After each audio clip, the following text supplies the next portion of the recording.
Hi, it's Eva, and tonight I was going to talk about sort of family dynamics, um, guilt, shame, secrets, and I guess identity.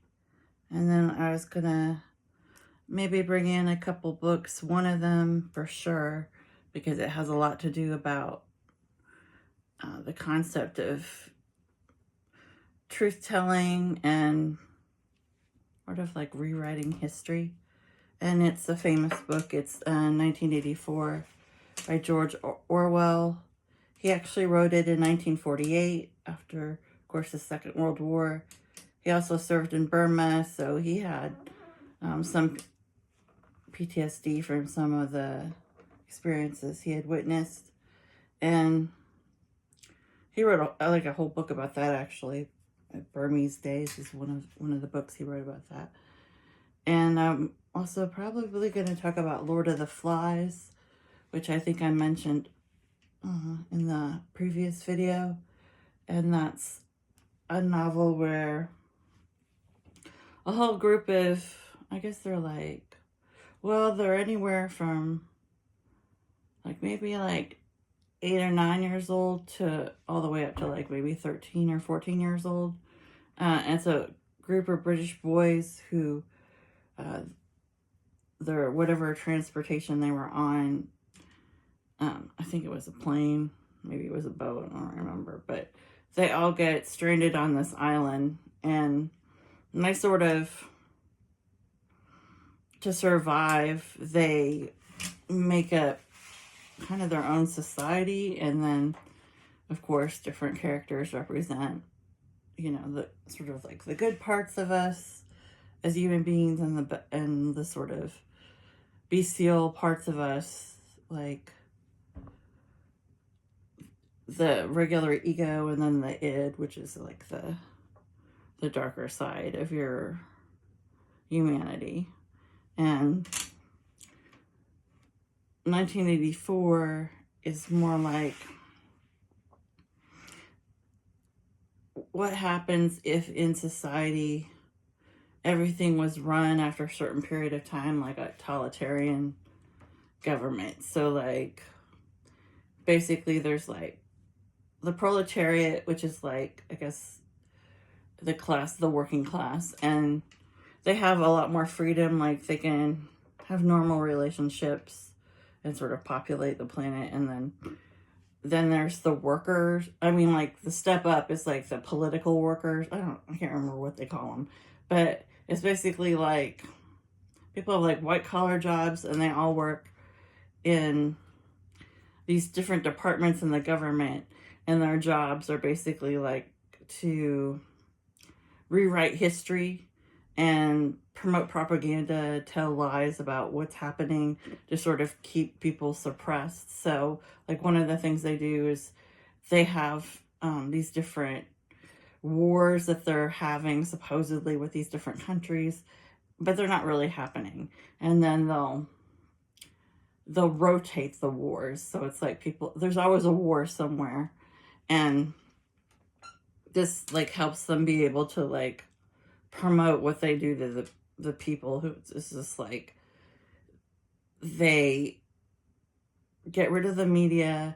They have all these weird terms like double speak or Big Brother's watching you. There's surveillance cameras everywhere. Anybody who works for the political party, including all the sort of white collar workers, they're not allowed to have personal relationships with people. They're really just supposed to be either working or on their own in their whatever, their bunker or designated terrible apartment. And you have to always have your TV on, and it's always it's always political propaganda, and everywhere you go you're being watched. So if you break any of the rules, then of course they'll deem you insane, and which basically just means you won't put up with their fake society that they created to wield control over people. So like food, like everything, cigarettes, like everything's like regulated. It's almost like they're in a prison, but they're in society. And Winston is the main character, and he does something that's really kind of rebellious, which is he somehow sneaks some kind of like empty diary and a pen, and I think he uses a brick or something, and he hides it in his apartment, and then he gets it out every day when he comes home from work, and he starts writing the truth of what's really happening there, like how he feels about it, like what actually really happened in his past, because they blot out your past and they retell it. It's like they don't want people to have personal history, because it's a lot like, kind of like, well, like a lot of dystopian novels. I think Blade Runner does something like that too, where they implant memories into the replicants. So it's like they'll have memories of, like Rachel has memories of like being with her mother, but it turns out that they're just implanted, images, and the memories are just rolls of film or whatever. It like it never happened. And so like 1984 is not quite that complex, but like Winston Smith, who's the main character, he's like the good guy. He's like kind and gentle, and he's kind of an intellectual, and he really wants really wants to go against the political party. Like he actually hates them. So he starts writing in that diary, and part of the things he writes in the diary are things from his childhood that, the government doesn't let you sort of have memories like that. And so that's why he hides it. But he has a lot of distinct memories of things that happen. Like he knows, like they're supposed to be at war with Oceania, and he knows that that's not true. And he remembers like the real war that did happen when he was a kid.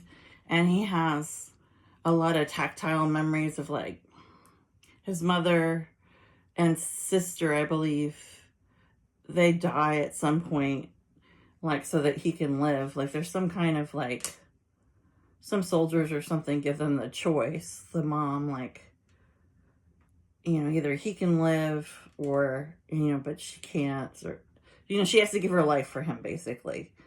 And so he ends up being orphaned because his father goes missing. They always do this thing kind of like in other countries, like in Argentina, where they'll just like, people will just be like, I think they call them like the vanished. People will just be like missing, like they'll go in and just take people out of their homes and like interrogate them or put them in torture institutions, and they'll just never come back. It's kind of like that. That's what happens to his parents and his sister. But he survives.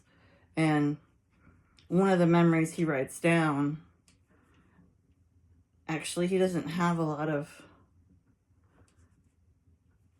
because when you're a child, you don't, sometimes like when you're a child, you remember like some of the bad things more than you remember a lot of the good things, because the good things are just sort of, they don't imprint in your memory. Like our mind has a tendency, like we're still in the like survival mode, like your brain, I think they call it like the animal brain, like your brain will, like if you were like a caveman, right, like if an animal was trying to chase you and get you, like a saber-toothed tiger, is that what they were called, saber-tooth? But your mind would imprint that as a permanent memory. I can't remember if it's your left or right brain, but it would do that. So in case in the future you were ever attacked again by an animal, you would have that memory immediately come up, like for your fight or flight, reaction. It would be an easy recall. So you would remember, oh, last time I did this and I got away from the animal. Whereas like, okay, you're like having a wonderful day at the park or something with your family, you're having a picnic. I mean, like, that doesn't, well, wait, cavemen wouldn't be doing that. Okay, scratch that. Okay, so what would cave people be doing? Okay, they'd have a fire, right? They're sitting around the fire, and maybe they're telling stories, and yeah, they're eating like something there. Oh my gosh, my cat wants to come in. I'll be back.